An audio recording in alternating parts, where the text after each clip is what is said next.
Paramashivoham. Om Nithyananda Paramashivoham. Om Nithyananda Paramashivoham. Om Nithyananda Paramashivoham. Om Nithyananda Paramashivoham. Om Nithyananda Paramashivoham. Om Nithyananda Paramashivoham. Om Nithyananda Paramashivoham. Om Nithyananda Paramashivoham. Om Nithyananda All of you can now please post. In this round, what did each of you see? I request each of you to post in the chat. Whatever appeared in your third eye in this round, please post.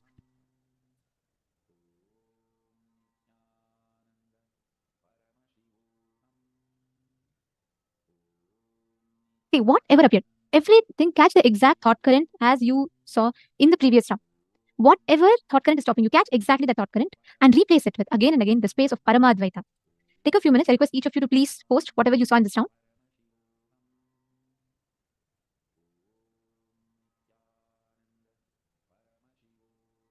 Let's see. Okay, I see different answers people have posted.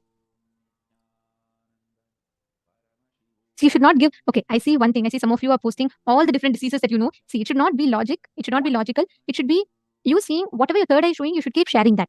Do not apply your logic. See, some of you are putting like it could be something with liver, something with heart, something with blood. It could be something with burns, bites. Do not give multiple choice options. You're supposed to scan and post the exact things that you are saying.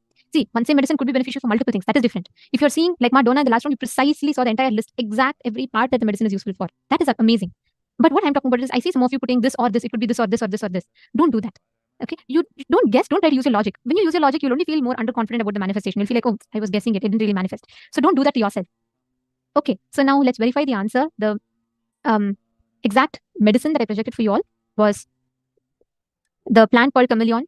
And the whole plant is an antibacterial, anti-inflammatory, antimicrobial plant. And it's mainly used for it's used like an astringent, which is basically used to treat insect bites, all of these.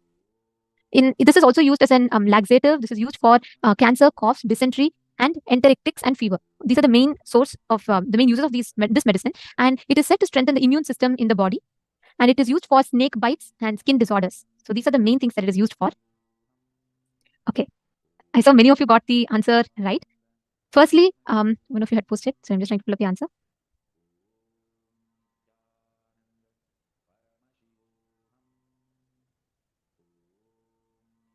Sanjay Oreya, don't worry. You continue to enjoy it. From there, slowly you will move. See, it just progresses. It's just different stages how it happens. Satyojata Shiva, yeah, you have manifested. Because this is for coughs. One of the main uses for it is coughs. And even Daniel Bhattacharya, you have also manifested. That's excellent. And Ma Xianxing Zhou, perfect. Wow, you have posted anti-inflammatory, stomach discomfort, motion sickness, and dizziness. These are the only problems that is listed there. You do not have one single extra thing that I put, and the entire list you posted is spot on, Ma. Very beautiful. Ma Xianxing, excellent. Just continue to manifest like this, you'll really catch it. Ma Sonia Rao, you also manifested. You put antibacterialism, only thing. That's very nice. And Ma Liangshu has also manifested. It has anti-inflammatory effects and is very effective in treating bone injuries caused by iron strikes. Okay. The anti-inflammatory part is right. You have manifested. Wow, so many of you have posted. Wanjia Lee has also manifested. Wow. Okay, see, if I miss calling out some of your names, the only reason is that I would have probably missed your answers and tons of messages in all the rooms. So if you have manifested, please give a good round of claps for yourself. Please understand, it is not a joke. There is 100 possibilities. You could have scanned for knee pain. You could have scanned for some bone problems. You could have scanned for any possibility out there. But even in the list that you listed, each of it is precisely spot on for this particular thing because it is a laxative and it also cures snake bites. And that is the exact thing. And it's two completely random different things. See, that is what is power manifestation, where you're not applying your logic. You're manifesting the pure science of it. Excellent. So happy that all of you are manifesting. Now, in the same space, let's all enter into the next session where we understand about how the manifestation of Parama Advaita happens in practical lives. See, life gives you multiple different things that you want. It gives you something that you ask instantly. You pray for a job, you get something instantly. And sometimes it makes you wait and then it gives you. But what is the right approach to life? Is our urge to always want everything instantly. Like immediately I can't wait for it. I don't want to wait. Or is the approach for life where whatever happens, you will wait for the right time? Which one of these are right? Is agitational gratification right? Or is delayed gratification right? So let us listen to this truth from Swamiji. The Isavasya Upanishads, 11th verse. Please recite along with me. 14th verse of the Isavasya Upanishad. Recite. Sampurim cha vinasam cha yastat vedopayagnosa vinasena mrityam tetva sambodhyam vratamashnute. Understand? Cognize your existence. Cognize the existence of the life, universe, God, everything with a larger vision. Listen, why you do what you do, why you think the way you think, should be based on larger vision of life, not just immediate agitation, gratification. Please understand, all your so-called luxury, the sensory pleasures are agitation, gratification. Please understand. The agitation you feel in the tongue, you gratify it with the food which destroys your health but gives you temporary gratification. Please understand. In Agama, Mahadeva describes what is taste. If your whole tongue and the mouth experiences the saliva, that is taste, that will never happen by the food which gives you the pleasure of agitational gratification. Please understand. High spicy. Understand?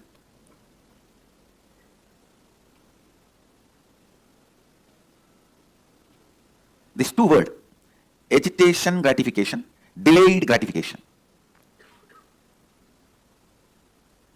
When you think you are going to exist only this 20-25 years which is in front of your eyes, you will always opt for only agitational gratification things. Now, what next? What next?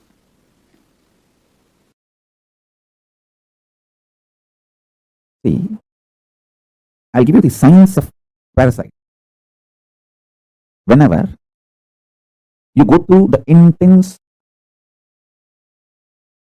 flood of hormones and chemicals, for example, hunger, or feeling very horny, lusty, or feeling frightened, terrorized, whether you feel lusty, sexually driven, horny, or frightened, terrorized, or hungry, all these three is just flood of hormones and chemicals inside you. Whenever the hormones and chemicals are flooded inside you, the womb, mother component for the parasites to be born is created. The egg, garbha, for the parasites to be born is created. The good news is, you can live without letting the parasites happen in you. But if you decide to dump food the moment you feel hungry, your action is the male component, sperm inserted into the egg. Your actions,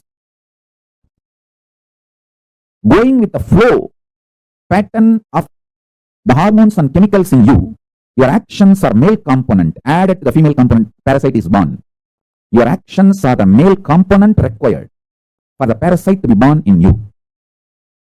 The chemicals and hormones make the womb, egg, female component for parasites.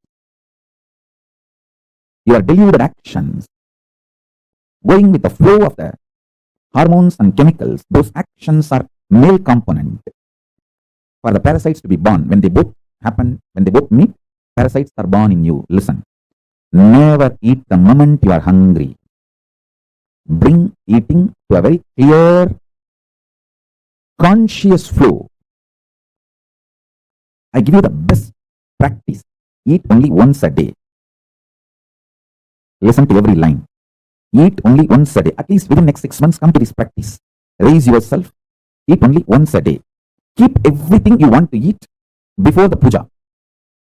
Offer everything to Paramashiva and Guru in the puja. All this is a reason. Because when you eat only once, your whole body will feel the hunger. Even though you are feeling hungry and the food is in front of you, you cannot eat immediately because you have to do the puja. Whole thing has to be offered to Paramashiva. The delayed gratification will happen. So the agitated parasites will not get strengthened by your repeated actions of fulfilling them whenever they trigger you. When the parasites are born, they get strengthened by triggering you and making you act on the same pattern. Listen.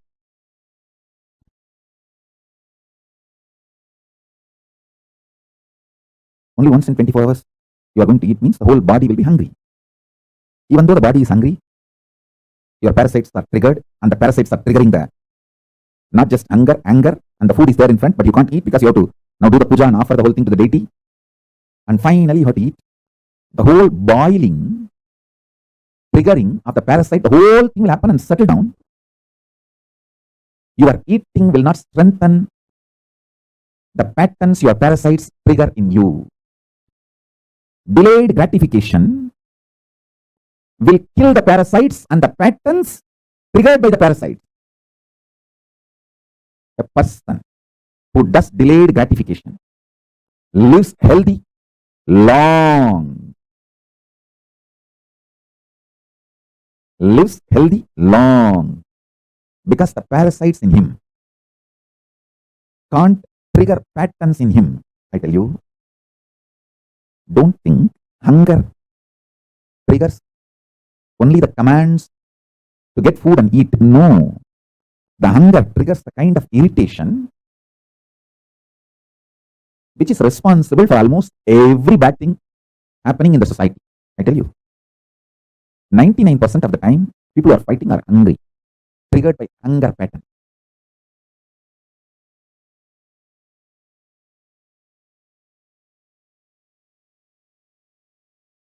Annadana is the best strategy. I've always seen whenever the people come to visit me, guess I tell them first feed them, give them food, then I meet them. So the meeting will always be pleasant. They will be in the mood to listen to what I am saying. There will be beautiful communication. Parasites get strengthened. I tell you, life is a beautiful gambling. Either it can make you God or it can just destroy you. It is how you play. Life is neither good nor bad. It's how you play. If you allow the parasites to take decisions for you, be very clear, then you are planning for the success of the parasites, not you. And parasites do not take the responsibility for all the happenings of your life externally, good, bad, right, wrong. It's only you who need to take the responsibility for the good, bad, right, wrong. It's you who is going to enjoy or suffer, not the parasites which is hiding inside your muscle memory. They just continue to suck you and make you believe parasites and the patterns generated by parasites are you. They literally take over your identity. Understand? When I open my third eye, I burn your parasites, not you. But you always say, oh, Swamiji is so ferocious. Hey, I'm ferocious on your parasite, not on you. I love you. When I show my ferociousness, I make a loud statement, I love you. And I'm burning your parasite. If you try to burn it on your own, you may take buts and buts. If you allow me to burn it, I can finish it in a few days. I'm telling you.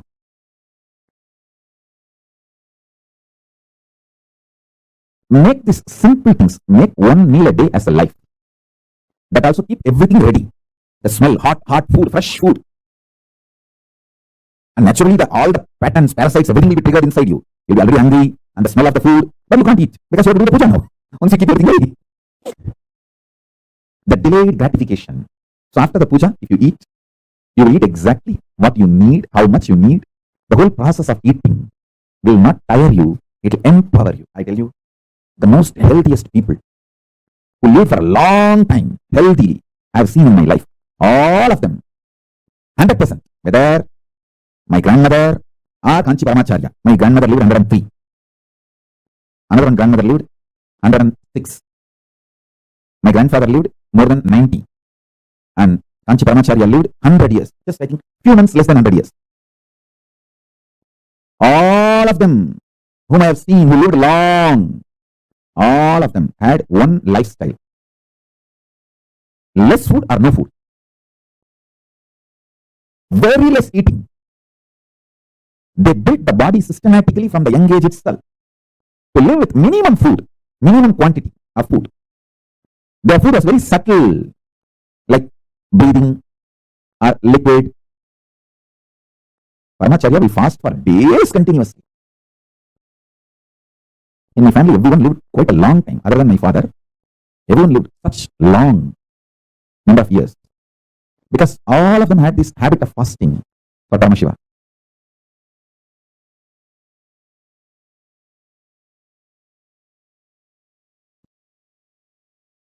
Listen, this is also one of the reasons why there are sculptures about sex before you enter the temple in Vajravaha. Many temples, almost all temples will have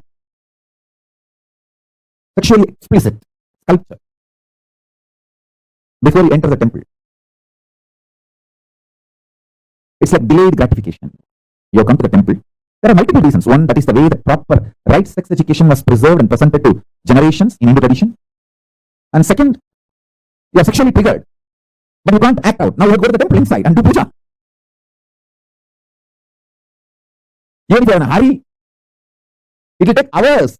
You have to go to the temple and do puja and return the home, come back to the home, or while you stay, only then you can find your husband or wife or partner, whatever. By the time the delayed gratification will happen, your patterns, your parasite cannot become powerful due to your actions.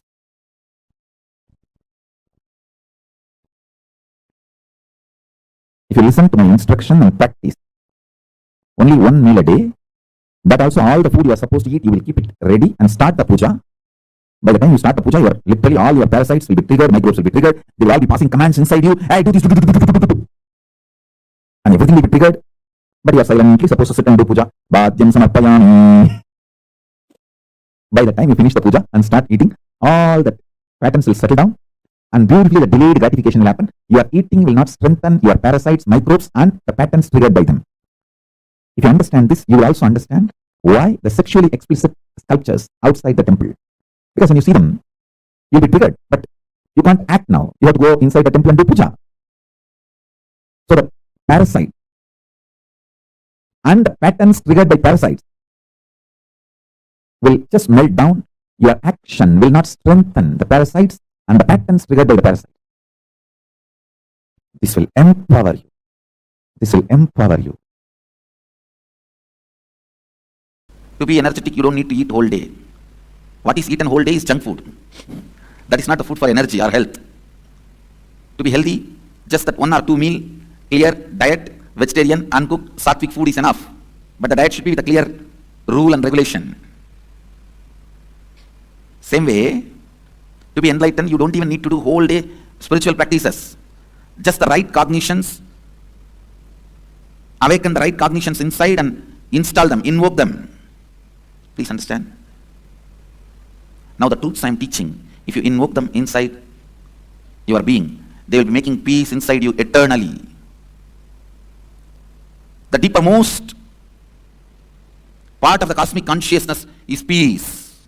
Sadashiva. You can experience that by this verse. Please understand. This verse can make you experience the deepermost part of the cosmos, the eternal peace, the Sadashiva. Only one thing. Sit with yourself. Cognize what all is perishable, inauthentic ambitions in you, what all imperishable, authentic, conscious manifestation in you. Don't be afraid. You may suddenly find there is nothing authentic in you. Everything is just perishable, inauthentic. Don't be afraid of that. Everything being inauthentic is not something wrong, but you living it without recognizing it is something wrong. So even if you recognize, everything you know inside you is inauthentic, perishable, don't worry. This recognition itself is enough. Then drop the whole thing. Drop everything you discovered as perishable, inauthentic, nothing wrong. You may ask, then how will I run my life? What will I hold on? Don't worry about that. You don't need to hold on to anything for your life. Life is independent of your thinking and cognition. It is independent intelligence. It will start expressing when you drop all the inauthentic cognitions. When you drop all the inauthentic cognitions, you will see automatically the imperishable starts expressing in your thinking, action, behavior, response, talking, walking, in every way. expression of Sadashiva starts happening. Actually, when you recognize all the inauthentic components of you, when you cognize all the inauthentic components of you, they will melt down and the authentic, imperishable will start manifesting. That manifestation is what I call living enlightenment, living Advaita, Shivoham. The cause of manifestation, Sambhavat, is Shambhava. The cause of happening is happening means manifestation means Shambhavat. The source of happening, the cause of happening is Shambhava. Here, the source of happening is Master. The source of happening is being reproduced in every one of you with all its multiple powers and multiple experiences in every possible way. Sambhutim cha vinasham cha yastatveto vayagum saha vinashena mrityum tirtva sambhutyat mritamashnute. One who cognizes the pure essence of these both, the imperishable consciousness, the cause of manifestation, and the destructible, the perishable, manifested entities simultaneously, such a person completes with the fear of death and transcends death by worshipping or by knowledge of the imperishable entities, and reaches the imperishable consciousness and celebrates the nectar of immortality and bliss, the eternal space of oneness.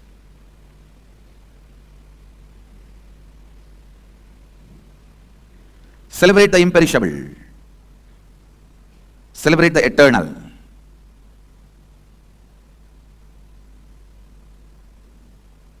Cognize what is imperishable and what is perishable, what is destructible, what is indestructible. When you start cognizing the inauthentic, perishable, authentic, imperishable inside you, you complete with the fear of death and transcend death. Then no more death for you. No more death for you.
Swamiji revealed two important, most important truths through this.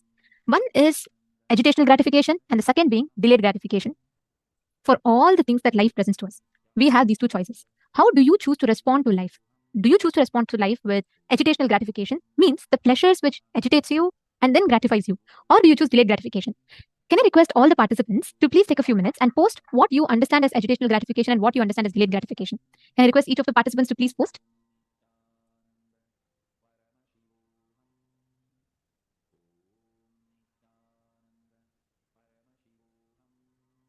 I request all the participants to take a minute and please post what you understand as agitational gratification and what you understand as delayed gratification.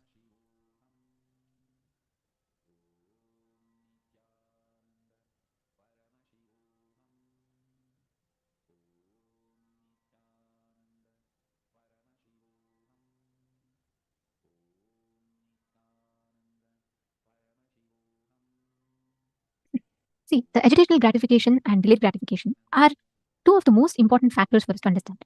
All the things in your life which agitates you and gratifies you. Like when you think you're going to exist only this 20-25 years which is in front of your eyes, you will always opt for agitational gratification things. See all the choices you make. People say this, the Western school of thinking has it that, you live only once. Your life is only once. All the decisions made with the understanding that you live only once, understand all those decisions will always make you be very short-sighted in life. You will always look for instantly gratifying. Okay, what can I do immediately? I have only the 70 years in front of me. So let me just grab whatever is there. Understand, it's not consciously we all act like that, but unconsciously, this is the exact thought process that runs 100% in all the people who think they only live once. I'll just give you all an example. Let's say, you believe that you live only once. Now imagine what happens. You have only this 20-25 years that you have to live in front of you. So what do? You immediately try grabbing as much as you can. Let me take all the wealth possible. Let me take all the, let me exploit the planet Earth. You won't bother. Pollution doesn't bother you because it's going to anyways take 100 more years to impact. Climate change will not bother you. Anyways, it will take another 100 years for it to give impact completely. You will start operating. That is why today humanity is suffering with wars. Humanity is suffering with global warming. Humanity is suffering with pollution. Why? Mother Earth is being exploited. Why? It is this one reason, sole reason, which is all of us, whoever functions from the cognition that their life is only once. This just 20-25 years is their life. They're all stuck in this one cognition.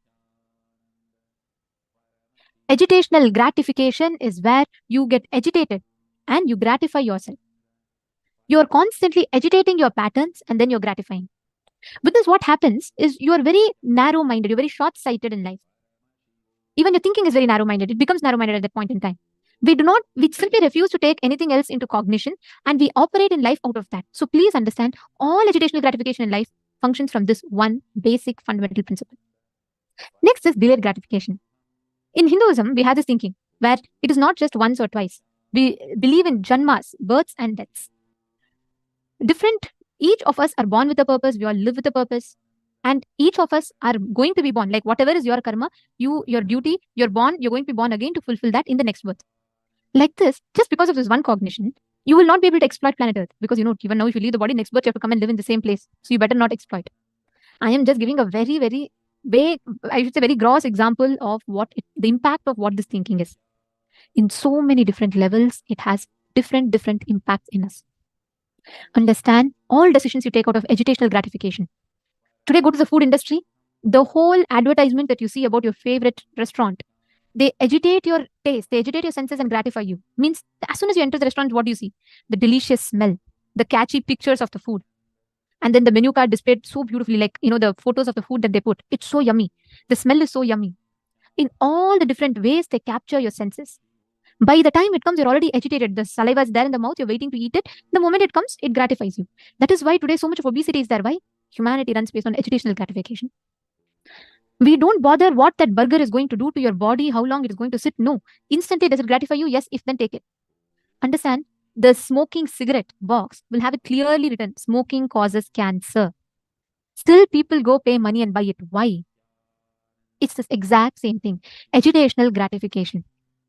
In that moment, your patterns are triggered. You want to go pick up and smoke. You just go and do it because that's agitational gratification. Are all of you understanding? You're all catching it? Many situations in our life, all of us operate and function out of agitational gratification.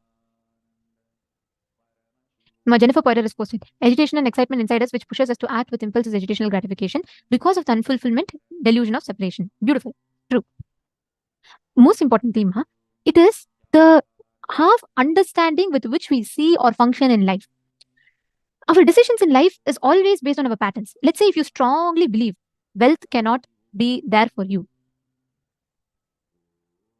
then the moment you see it, instantly you start experiencing that agitation. So you run behind it to experience the fulfillment for it. And you get stuck. This is what happens time and again, time and again. Listen very carefully. Every time you let your pattern get triggered and you run behind it to fulfill that pattern, you are in agitational gratification. If you worked for fame, you will have it. If you work for money, you will have it. If you work for love, you will have that. If whatever you work for, you will have that. If you work with the perishable understanding, worshipping the perishable, you will perish. The agitational gratification is nothing but worshipping the ignorance, worshipping the perishable. Delayed gratification is worshipping the imperishable. Are all of you understanding the difference between perishable and imperishable? Like the agitational gratification and delayed gratification? All of you got it? Just visit in your life, go back in your life and see what are all the places that you're doing it in. Which are the different places where you have that agitational gratification? Look back, look into your life and pen down. Each of you take a few minutes and write down, because even without we knowing, we constantly cherish the perishable inside. Whenever you are enjoying what you consider as pleasure, actually see, you'll be agitated at that point in time. Whether it is your favorite food, your taste buds are agitated. Even a restaurant runs an advertisement. Imagine you're watching your favorite pizza ad. Whether the music, the kind of scenes that they show, or the way that they show it, it agitates you immediately. So immediately you want to have it, isn't it? Then when you go to the restaurant, the smell of it, the flavor and the way it's presented, and you see that, the pictures of the pizza, all your senses are agitated. By then you're waiting for the food to come. Your brain doesn't even give you time to cognize what will happen in the longer run. That is what leads to addictions. Sit with yourself. See what are all the different perishable things you're holding on to. The perishable cognitions you're holding on to, which you don't want to let go of. Please pen them down.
So hope all of you down. Have all of you finished writing?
Yes.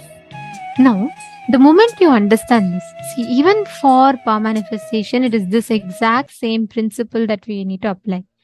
The moment you are agitated means you want to experience instantly. And if it is not happening, if you decide, oh, okay, then I'll never manifest powers, it's just not going to work for me.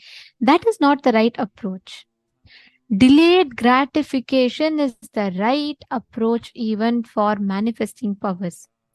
Any problem that you are stuck in, apply this truth. You will see a breakthrough happening. Are all of you understanding? Having the right delayed gratification to life is the best solution we can have.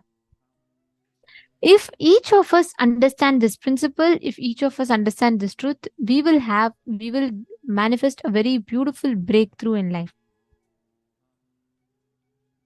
Okay. Now we're all going to be entering into the next segment where we will be manifesting the power. Today we're all going to be manifesting the power of Aushadha Darshanam in this round. In the previous round, so many of you have successfully manifested. Many of you precisely identified. And some of you were like spot on, like Madonna and a few others whom I had called out at that time. Now, in this round, we're going to do it a little different. You're going to be connecting to a partner and manifesting with them. We have done a lot of rounds where we scan different plants and we scan their benefits. Now, in this round, let us get ready to scan your near and dear ones and identifying what exact problem that they have. See, understand, not only you will be able to know the solution, you will also be able to precisely identify the problem, because of which you'll be able to know the right solution. You will be able to identify the medical history of a person. So you will know if they give the consent, once you scan, you'll be able to see all the different issues they've had and you'll be able to suggest a solution to them through the third eye. One most important thing, see, please understand, this is not an alternative or a substitute for any medical diagnosis. Please do share with your partners, share with your friends always that you're only doing a practice. You're not a certified like manifester still. You're only doing a practice. So please explain this to your friends. And this is only, it may be right or wrong, but it is only as a practice round. You can explain this to them and you can manifest with them. Shall we all start? Okay. So now let's all get ready to enter into the power manifestation.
Nithyananda.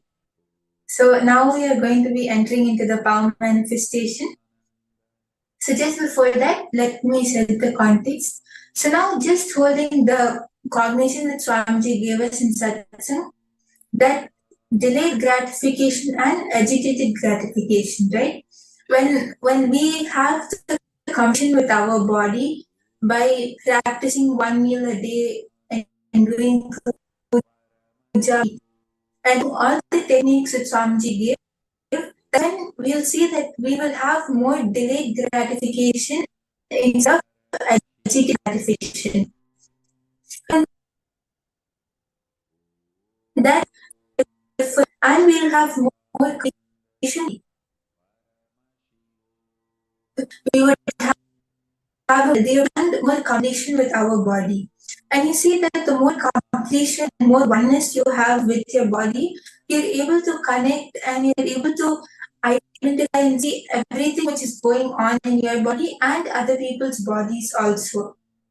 So using the same technique in powerful cognition, we are going to be manifesting the power of scanning your partner's medical history.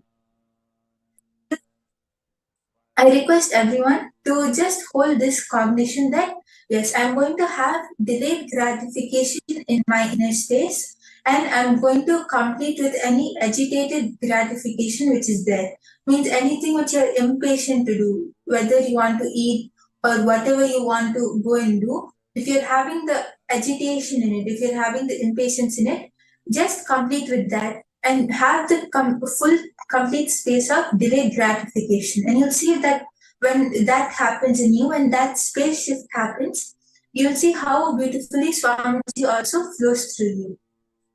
Yes. So I'm sure all of us are excited from this beautiful space of completion and the powerful cognitions we received from Swami. So I request and invite each one of you, please do connect to the partners. Try to connect to somebody in your friends or family about whom you don't know much, right? About whose medical history you would not know. Connect to them and just request them about that. And as Nithyananda has mentioned, please do let them know that you are doing only a practice and it is not medically certified. They should not take decisions based anything about their health based these times which we are now. When you connect to Swamiji, you will be able to scan and identify the whole medical history. Means the whole medical history means all the problems which they had. It might be major, it might be minor. All the what each of their internal organs have faced. If they had a kidney transplant, attack, or brain surgery, or any major thing, or even a mild attack, or they recently had a headache, anything, even X-ray of the body of the of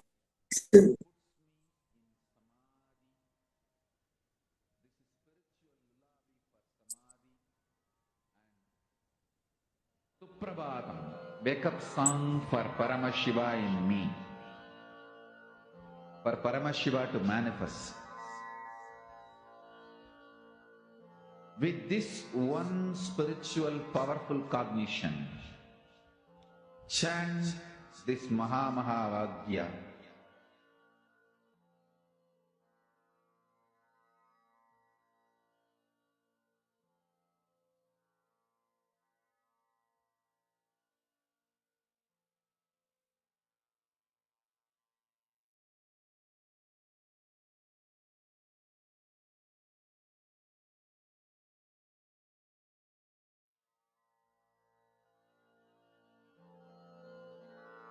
Mahavagya, spiritual lullaby for Samadhi. And Suprabhatam, wake up call, wake up song for Paramashiva. For Paramashiva to manifest. With this one spiritual powerful cognition, chant this Mahavagya.